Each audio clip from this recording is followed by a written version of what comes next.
நாம் மத்தேயு நற்செய்தி நூல் 6வது அதிகாரம் வசனங்கள் 31 முதல் 34 வரைக்கும் உள்ள வசனங்களை நாம் வாசிக்கலாம். ஆண்டவர் நமக்கு கொடுக்கிறதான வாக்குத்தத்தம் உள்ள வார்த்தை,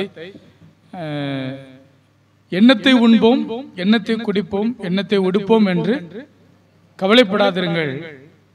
முதலாவது தேவனுடைய ராஜ்யத்தையும் அவருடைய நீதியும் தேடுங்கள், அப்பொழுது இவைகளெல்லாம் உங்களுக்கு கூட கொடுக்கப்படும். எல்லாருடைய வாழ்க்கையிலுமே ஒரு விதமான கவலை, போராட்டம், என்ன ஆகுமோங்கிற ஒரு விதமான ஒரு பயம் என்ன ஆகிறது, அதிகமாக கவலையை கொண்டு வருகிறது. குடும்ப சூழ்நிலை, பிள்ளைகளை குறிப்பது, தன்னுடைய உடல்ல இருக்கிற பலவீனங்கள் அல்லது குடும்பத்தினுடைய எதிர்காலம், இப்படி பல வகையில ஒவ்வொருவராக நம்ம நினைத்து நம்ம பார்க்கும் பொழுது அந்த வேதனையும் அந்த துக்கம் என்ன ஆயிருது, நாளுக்கு நாள் அதையே யோசித்து கொண்டே இருக்கும் பொழுது அது நமக்கு துக்கத்தை கொண்டு வந்து அது கவலையை பெருக செய்கிறது. அதுபோலதான் ஆண்டவர் இங்கு நமக்கு சொல்லுகிறார், எண்ணத்தை உண்போம், எண்ணத்தை குடிப்போம், எண்ணத்தை உடுப்போம் என்று கவலைப்படாதிருங்கள். ஆண்டவர் நம்மை பார்த்து சொல்லுகிறார். ஆண்டவர் நமக்கு கொடுக்கிறதான வார்த்தை என்ன? கவலைப்படாதிருங்கள், கவலைப்படாதிருங்கள். நாம் கவலைப்படாமல் இருந்து தேவனுடைய ராஜ்யத்தையும் அவருடைய நீதியையும் தேட வேண்டும் என்று சொல்லி தேவன் நமக்கு கட்டளையும் கொடுக்கிறார். ஹல்லேலூயா. அப்படி நாம் ஆண்டவருடைய ராஜ்யத்தையும் அவருடைய நீதியை நாம் தேடும் பொழுது நமக்கு நம்ம எதையெல்லாம் குறித்து கவலைப்பட்டு நாம் கலங்கி கொண்டிருந்தோமோ அந்த காரியங்களிலே, அந்த குறைவுகளிலே ஒரு நிறைவான பூரணத்தை தேவன் நமக்கு தருவார். ஹல்லேலூயா. ஏனென்றால் வேதம் அதே பகுதியில் நீங்க வாசிங்கன்னா தெரியும், 7வது அதிகாரம் 7வது வசனத்துல கேளுங்கள் அப்பொழுது உங்களுக்கு கொடுக்கப்படும் அப்படிங்கிற வார்த்தை இருக்கிறது. இங்கு ஆண்டவருடைய ராஜ்யத்தையும் அவருடைய நீதியை நாம் தேடும் பொழுது இவைகள் எல்லாம் நமக்கு கூட கொடுக்கப்படும். ஆகையினால் நாம் கவலைப்படாதிருக்க வேண்டும். ஆண்டவர் நமக்கு கொடுக்கிறதான ஒரு கட்டளையான ஒரு வாக்குத்தத்தம் உள்ள செய்தி, எண்ணத்தை உண்போம், எண்ணத்தை குடிப்போம், எண்ணத்தை உடுப்போம் என்று கவலைப்படாதிருங்கள். உங்களுக்கு தேவையானதை பிதாவானவர் அறிந்திருக்கிறார். அதான் 32வது வசனம், இவைகள் எல்லாம் அஞ்ஞானிகள் நாடி தேடுகிறார்கள், இவைகளை எல்லாம் உங்களுக்கு வேண்டியவைகள் என்று உங்கள் பரமபிதா அறிந்திருக்கிறார். நம்முடைய தகப்பன் அறிந்திருக்கிறார். தகப்பன் இருக்கிற வீட்டுல யாருக்காவது கவலை இருக்குமா? ஏதாவது ஒரு குறைவு வரும் பொழுதுதான் அங்கு பிரச்சனைகள் வருகிறது. யாராவது ஒருவர் மூலமா நமக்கு வர வேண்டிய வருமானங்கள் இல்ல, நம்முடைய குடும்பத்துல கிடைக்க வேண்டியதான நன்மைகள் கிடைக்கல அப்படிங்கும் பொழுதுதான் அங்கு போராட்டங்கள், பிரச்சனைகள், பசி, பட்டினி என்று சொல்லி வந்து கொண்டிருக்கிறது. இந்த இலங்கை தேசத்தை நாம் யோசித்து பார்த்தோம் என்றால், இலங்கை தேசத்துல விலைவாசி எல்லாம் விலை உயர்ந்திருக்கிறபடினாலே மக்கள் ஒரு 500 ரூபாய்க்கு கொண்டு போனாங்கன்னா அங்கு குறைந்த அளவு அவங்க ஒரு நாளைக்கு உள்ள உணவுப் பொருட்களை வாங்குறது மாதிரி இருக்கு அப்படிங்கிறாங்க. இப்போ பாகிஸ்தான்ல சில மாதங்களுக்கு முன்பு வந்த செய்தி, ஆப்கானிஸ்தான்ல அங்க இருக்கிற அவங்க சிறு குழந்தைகள் எல்லாம் விற்று தான் என்ன பண்றாங்களாம், அவங்க சாப்பாட்டுக்கான பொருட்களை வாங்குறாங்கன்னு சொல்றாங்க. இன்னும் பல தேசங்கள்ல பொருளாதாரம் மிகுந்த சீர்குலைந்து காணப்படுகிறதுனாலே விலைவாசி எல்லாம் உயர்ந்து காணப்படுகிறது. நீங்க இலங்கை தேசத்துல ஒரு பவுன் நகை நீங்க வாங்கணும்னு நினைச்சீங்கன்னா 1.5 லட்சம் ரூபாய் அப்படிங்கிற நிலைமைக்கு உயர்ந்து காணப்படுகிறது. இப்படி அங்கு டீசல் கிடைக்கல, அங்கு மண்ணெண்ணெய் கிடைக்கல, அவங்களுக்கு தேவையான பெட்ரோல் கிடைக்கல, சிலிண்டர் புக் பண்ணா கிடைக்கல, அவங்க லைன்ல நின்னாலும் ஒன்னும் கிடைக்கல, அவங்க சாப்பாட்டுக்கு வழி இல்லாம இருக்கிறாங்க. அப்படிப்பட்ட ஒரு நிலைமையில அந்த தேசம் திண்டாடி கொண்டிருக்கிறது. ஆனா ஆண்டவர் நம்மை பார்த்து சொல்லுகிறார், நமக்கு தேவையானது என்னவோ அதை அவர் கொடுக்க ஆயத்தமுள்ளவராக இருக்கிறார். ஹல்லேலூயா. அதனால்தான் 6வது அதிகாரம் 34வது வசனத்தில் ஆண்டவர் இப்படி சொல்லுகிறார், ஆகையால் நாளைக்காக கவலைப்படாதிருங்கள், நாளைய தினம் தன்னுடையவர்களுக்காக கவலைப்படும், அந்தந்த நாளுக்கு அதனதின் பாடு போதும். அதான் ஒரு அறிஞர் சொல்லுகிறார், எந்தெந்த காரியத்துக்காக கவலைப்பட்டு கலங்குகிறீர்களோ அதை குறித்து நீங்களே கேள்வி கேளுங்க. இந்த கவலை அவசியமா? இதை குறித்து நம்ம யோசிச்சுட்டே இருக்கிறோமே, இது அவசியமான உங்களை குறித்து நீங்க என்ன பண்ணுங்க, கேள்வி கேளுங்க.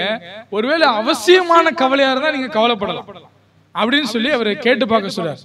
அப்படி நாம் ஏகப்பட்ட லிஸ்ட்ல இருக்கிற அந்த கவலைகளை, இந்த நாள்ல இருக்கிற நமக்கு நிறைய நினைவுகள் இருக்கிறதான கவலையை குறித்து, ஐயோ ஆபீஸ்க்கு போகணுமே, ஐயோ அங்க போகணுமே, இங்க போகணுமே, இதை பண்ணணுமே, அதை பண்ணணுமே, இதை வாங்கணுமே அப்படின்னு யோசிக்கிறோம் பாத்தீங்களா? இந்த யோசனைகள் நம்ம தேவையா அப்படின்னு நம்ம லிஸ்ட் அவுட் பண்ணும்போது ஏகப்பட்ட கவலைகள் வெளியே போயிடும் அப்படின்னு ஒரு உலக மனிதர் சொல்லுகிறார். அல்லேலூயா. ஆனா ஆண்டவர் நமக்கு சொல்கிறதான வார்த்தை என்ன? நாளைக்காக கவலைப்படாதிருங்கள். ஏனென்றால் நாளை தினம் தன்னுடையவைகளுக்காக நாளை தினம் கவலைப்படும், நாம கவலைப்பட தேவையில்லை. அல்லேலூயா. நாம் இன்றைக்குள்ள காரியங்களுக்காக யோசித்து இன்றைக்குள்ள நம்ம செய்யலாம். நாளைக்கு என்ன ஆகுமோ, என்ன செய்ய போறோமோ அப்படின்னு நம்ம யோசித்து, அல்லது எனக்கு இந்த மாதம் தொடங்குவதற்கு முன்பே எனக்கு ஏகப்பட்ட பாரம், இந்த மாதத்துல நிறைய பணம் செலுத்த வேண்டி இருக்கிறது, ஏகப்பட்ட காரியங்கள் சொல்லி இந்த மாதம் துவங்குவதற்கு முன்பே எனக்கு ஏகப்பட்ட கவலையினால மூழ்கி இருக்கும் பொழுதுதான் ஆண்டவர் சொன்னாரு, நாளைக்காக கவலைப்படாதிருங்கள். அல்லேலூயா.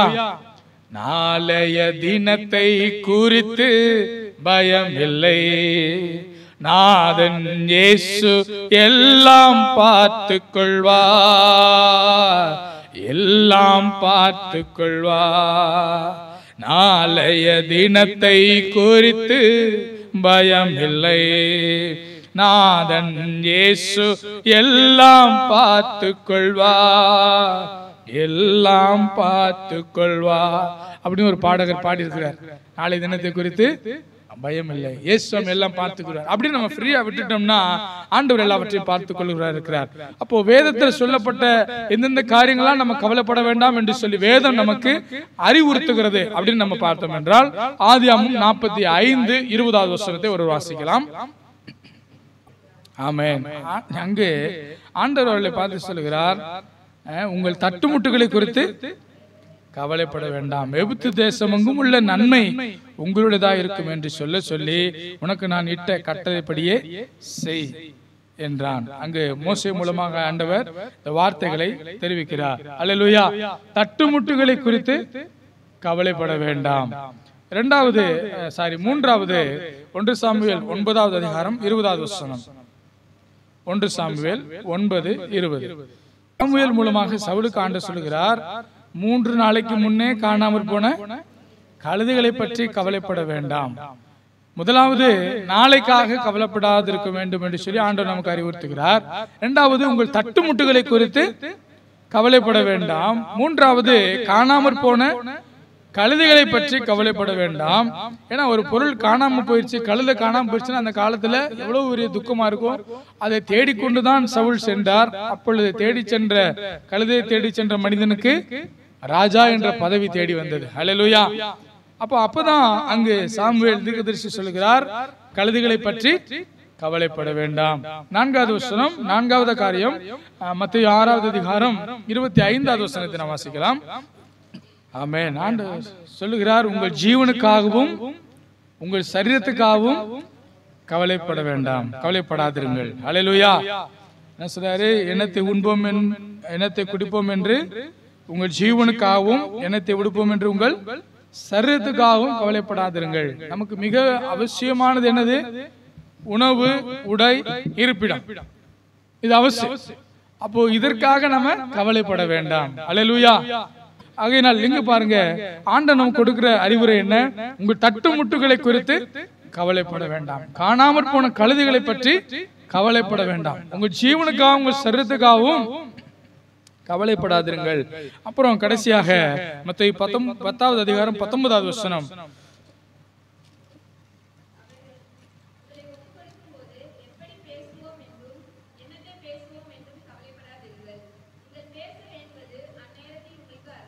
ஆமென். எப்படி பேசுவோம் என்றும் என்னத்தை பேசுவோம் என்றும் கவலைப்படாதிருக்க வேண்டும் என்று சொல்லி ஆண்டவர் நமக்கு ஆலோசனையாக கூறுகிறார். அல்லேலூயா. லூக்கா 8வது அதிகாரம் 14வது வசனம் சொல்லுகிறது, முள்ளுள்ள இடங்களில் விதைக்கப்பட்டவர்கள் எப்படி இருக்கிறாங்க அப்படின்னு சொல்லி நமக்கு அங்கு ஒரு வார்த்தையை ஆண்டவர் சொல்லுகிறார். வாசிக்கலாம். 8:14.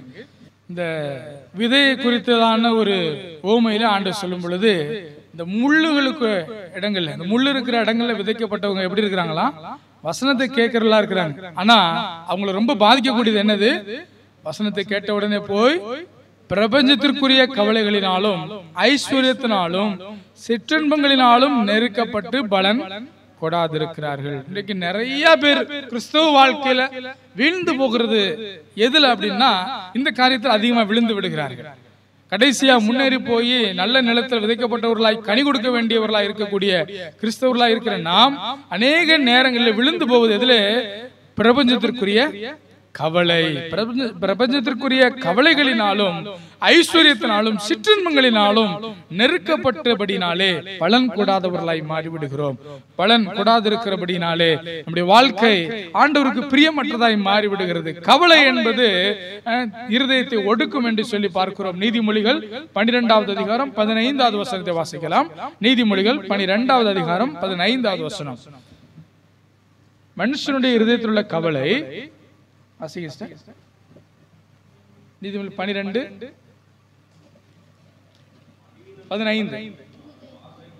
25 25வது வசனம். ஆமென். மனுஷனுடைய இருதயத்தில் உள்ள கவலை அதை ஒடுக்கும். ஆமென். அப்போ கவலை என்ன பண்ணுது? நம்முடைய இருதயத்தை ஒடுக்கும். இன்னொரு வார்த்தை நமக்கு வேதத்தில் எழுதப்பட்டிருக்கிறது, கவலைப்படுவதனால் எவன் தன் ஒரு மனத்தை கூட்ட முடியுமா? முடியாது. ஒரு பாடகர் கூட அப்படி பாடி இருக்கிறார், கவலைப்படுவதினால் எவன் தன் வளர்த்தியிலே ஒரு மூலம் கூட்ட முடியும், எதை உடுப்போம் என்று கவலையே வேண்டாம், சொல்வதை கேளுங்கள். வயல்வெளி மலர்களை பாருங்கள், அவை உழைப்பதும் இல்லை நூற்பதும் இல்லை, கவலைப்படுவதும் இல்லை. கர்த்தர் உடுத்துகின்றார், கர்த்தரை நம்பிடுங்கள், அவர் கைவிடவே மாட்டார், அவர் கைவிடவே மாட்டார்.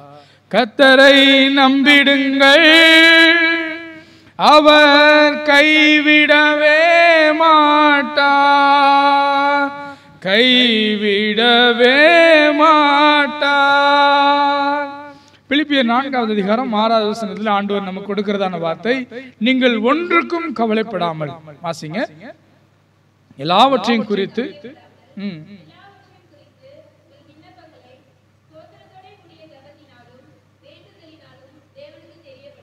ஆமென். நீங்க ஒன்றுக்கும் கவலைப்படாமல் எல்லாவற்றையும் குறித்து உங்கள் விண்ணப்பங்களை ஸ்தோத்திரத்தோட கூடிய ஜெபத்தினாலும் வேண்டுதலினாலும் தேவனுக்கு தெரியப்படுத்துங்கள். ஒருவேளை நம்முடைய தேசத்திலும் இலங்கை போல எல்லாமே ரேட்டு ஏறி போயிடுச்சு அப்படின்னா நம்ம நிலைமை என்ன ஆகும்? பொருட்கள் வாங்க முடியாது, காய்கறிகள் வாங்க முடியாது, சமைக்க முடியாது, சாப்பிட முடியாதுங்கிற ஒரு நிலைமைக்கு தள்ளப்பட வேண்டிய ஒரு சூழ்நிலை வந்தால் நம்ம என்ன செய்வோம்? இப்ப இருந்து என்ன பண்ணணும்? ஜெபிக்க ஆரம்பிக்கணும். ஆண்டவரே, இஸ்ரவேல் ஜனங்கள் எத்தனை முறை தேசங்கள்ல பஞ்சம் வந்தாலும் இஸ்ரவேல் ஜனங்கள் போஷிக்கப்பட்டார்கள். அதை போஷிக்கிறதுக்கு ஒரு தலைவனை உருவாக்கிய யோசேப்பை அனுப்பி ஆண்டவர் இவங்கெல்லாம் பஞ்சத்துல செத்து போயிடக்கூடாதுன்னு என்ன பண்ணாரு? 400 வருஷத்துக்கு முன்பே ஆபிரகாமுக்கு உன் ஜனங்கள் இப்படி எல்லாம் கஷ்டப்படுவாங்கப்பான்னு சொல்லி தீர்க்கதரிசனமா சொல்றாரு. ஆனாலும் அங்கிருந்து நான் தப்பு வச்சு கொண்டு போவேன்னு சொல்றாரு. அதன் பிறகு வந்து இந்த தேசத்தை சுதந்திரிப்பாங்கன்னு சொல்றாரு. இதெல்லாம் ஆண்டவர் முன்கூட்டியே அறிந்திருக்கிறார். அதான் நம்ம ஞாயிற்றுக்கிழமை பார்த்தோம். உலக தோற்றத்துக்கு முன்னே ஆண்டவர் என்ன பண்ணாரா? அறிந்திருக்கிறார். அல்லேலூயா. முன்னாடி நம்ம அறிஞ்சிருக்கிறார் என்ன வேண்டியது என்னது என்று சொல்லி அவர் அறிந்திருக்கிறாண்டவரா இருக்கிறார். ஆனால் நாம் செய்ய வேண்டியது முன்கூட்டியே நமக்கு தெரிஞ்சிருச்சு.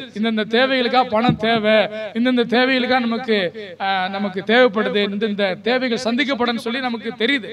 அப்படின்னா நம்ம என்ன பண்ணணுமா? நீங்கள் ஒன்றுக்கும் கவலைப்படாமல் எல்லாவற்றையும் குறித்து உங்கள் விண்ணப்பங்களை ஸ்தோத்திரத்தோட கூடி, இதுவரைக்கும் ஆண்டு உதவி செஞ்சிருக்கிறார், இனிமேயும் நீங்க காப்பாற்றுங்கப்பான்னு சொல்லி ஸ்தோத்திரத்தோட கூடிய ஜெபத்தினாலும் வேண்டுதலினாலும் தேவனுக்கு நாம் தெரியப்படுத்த வேண்டும். அல்லேலூயா. அதான் அன்றைக்கு யோசேப்பு இருந்த காலத்துல பாத்தீங்கன்னா, யோசேப்பு ஒரு சாதாரண ஒரு இஸ்ரவேல் ஜனத்துல உள்ள ஒரு மனிதனை கொண்டு போய், யாக்கோபு குமாரனை கொண்டு போய் ஆண்டவர் அந்த தேசத்தையும் போஷிக்கிறார், தன்னுடைய ஜனத்தையும் போஷிக்கிறார். அல்லேலூயா. அதுபோல நீங்க ஈசாக்கு எடுத்து பாத்தீங்கன்னா, பஞ்சகாலம் இருக்கும் பொழுதுதான் அவர் விதை விதைக்கிறார், ஆண்டவர் அங்கு 100 மடங்கு ஆசீர்வாதத்தை கொடுக்கிறார். எப்படிப்பட்ட பஞ்சம் தேசத்தை தாக்கலாம், இந்த உலகத்தில் இருக்கிற மனிதர்களை தாக்கலாம், பக்கத்து வீட்டுல கூட தாக்கலாம், ஆனால் நம்மை தாக்காமல் ஆண்டுடைய கிருபை பாதுகாக்கும். அதான் தேவன் நமக்கு வாக்களித்திருக்கிறார். முதலாவது தேவனுடைய ராஜ்யத்தையும் அவருடைய நீதியும் தேடுங்கள், அப்பொழுது இவைகள் எல்லாம் உங்களுக்கு கூட கொடுக்கப்படும். ஞாயிற்றுக்கிழமையோ அல்லது தேவனை தேடக்கூடிய நேரத்தையோ இந்த உலகத்துக்கு கண்டிப்பா கொடுத்துடாதீங்க. தேட வேண்டிய நேரத்தில் ஆண்டவரை தேடுங்க. ஏனென்றால் வேதவசனம் சொல்றது தேவனுடைய ராஜ்யத்தையும் அவருடைய நீதியும் தேடுங்கள். அவருடைய ராஜ்யத்தை தேட வேண்டிய நேரத்துல அவருடைய வார்த்தையை வாசிக்க வேண்டிய நேரத்தை நீங்க மற்ற நேரத்துக்கு செலவு பண்ணிடாதீங்க. ஏன்னா இன்றைக்கு நம்முடைய நேரத்தை திருடக்கூடிய எத்தனையோ சம்பவங்கள் நம்ம கையில் இருக்கு. போன் என்பது நம்முடைய நேரத்தை அப்படி போன் எடுத்துட்டோம்னாவே நம்ம அறியாம என்ன பண்ணுது, அது எங்கெங்கெல்லாம் போகணுமோ போகுது. சும்மா போன் எடுத்து டைம் எடுத்து பார்க்கலான்னு எடுத்தோம்னா அது உள்ள போயிடுச்சுன்னா டைம் போறது தெரியல.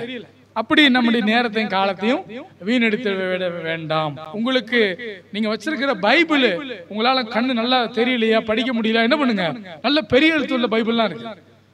எனக்கு உண்மையா நான் வச்சிருக்கிற இந்த பைபிள் நான் வாசிக்கிறதுக்கு எனக்கு ரொம்ப சிரமமா இருந்தது. நான் ஒரு 2 அதிகாரத்துக்கு மேல படிச்சு போனாலும் எனக்கு ரொம்ப கடினமா இருந்தது. ஆண்டவருடைய கிருபையினாலே எனக்கு நம்முடைய பிரதர் ஒருத்தங்க கொடுத்த ஒரு பெரிய கிஃப்ட்னாலே நான் பைபிள் ஒன்று வாங்கினேன். அது வாங்கினா எனக்கு ஆனந்தமா இருக்கு. படிக்க படிக்க எனக்கு என்னமோ புது புது வார்த்தைகளை நான் இப்பதான் சந்திக்கிறது மாதிரி வாசிக்கிறது மாதிரி எனக்கே ஒரு புது அனுபவத்துல நான் போகிறேன். அப்போ அந்த எழுத்துக்கள் பெருசா இருக்கிறதுனால நான் வாசிக்கிறதுக்கு ரொம்ப இன்ட்ரெஸ்டா என்ன பண்றேன், ஒவ்வொரு புக்கா வாசிக்கிறதுக்கு ஆண்டவர் உதவி செய்கிறார். அல்லேலூயா. அப்படிப்பட்ட ஒரு வாஞ்சையும் விருப்பம் அதுல வருகிறது. அப்போ அந்த எழுத்துக்கள்ல கூட இருக்குது. ஆகையினால நீங்க உங்க செலவு எத்தனையோ காரியங்கள் செலவு பண்றீங்க. உங்க இன்வெஸ்ட்மெண்ட் என்ன பண்ணுங்க, வேத புத்தகத்துக்கு இன்வெஸ்ட்மெண்ட் பண்ணி நல்ல பைபிளா வாங்கி கிழிஞ்சது இந்த ஃப்ரீயா கொடுத்ததெல்லாம் வாங்கினா இங்கே சர்ச்சிலே போட்டு போயிடுறீங்க. அதனால என்ன பண்ணுங்க, ஒரு 1000-2000 செலவு பண்ணி நல்ல பெரிய பைபிளா வாங்கி நல்ல தினந்தோறும் ஆண்டவருடைய சமூகத்துல உட்கார்ந்து படிங்க. நம்ம ஜேம்ஸ் ஐயா பாத்தீங்கன்னா பெரிய பைபிளா வச்சு ஐயா இப்போதும் வாசிச்சு தியானித்துட்டே இருப்பாங்க. அது போல நாமும் உட்கார்ந்து வாசிக்க தியானிக்க ஆண்டவருடைய ராஜ்யத்தை நாம் தேடுவோம், அவருடைய நீதியை தேடுவோம். ஆண்டவர் நம்மை குறைவில்லாமல் ஆசீர்வதித்து நடத்துவார். 1 பேதுரு 5வது அதிகாரம் 7வது வசனத்தை கடைசியாக வாசித்து முடிக்கலாம். அவர் உங்களை விசாரிக்கிறவரானபடியால் உங்கள் கவலைகள் எல்லாம் அவர் மேல் வைத்து விடுங்கள். அவர் தான் நம்ம விசாரிக்கிறவர். இந்த உலகத்துல யாராவது விசாரிப்பாங்களா, ராதாம்மா எப்படிமா இருக்கீங்க அப்படின்னு கேட்டுட்டு விசாரிச்சுட்டு அப்படியா அப்படின்னு கேட்டுட்டு போயிடுவாங்க. நமக்கு யாராவது உதவி செய்வாங்களா, நமக்கு யாராவது உதவி செய்ய வந்தா கூட தடுத்து விட்டு போயிடுவாங்க. அதுதான் இந்த உலகம்.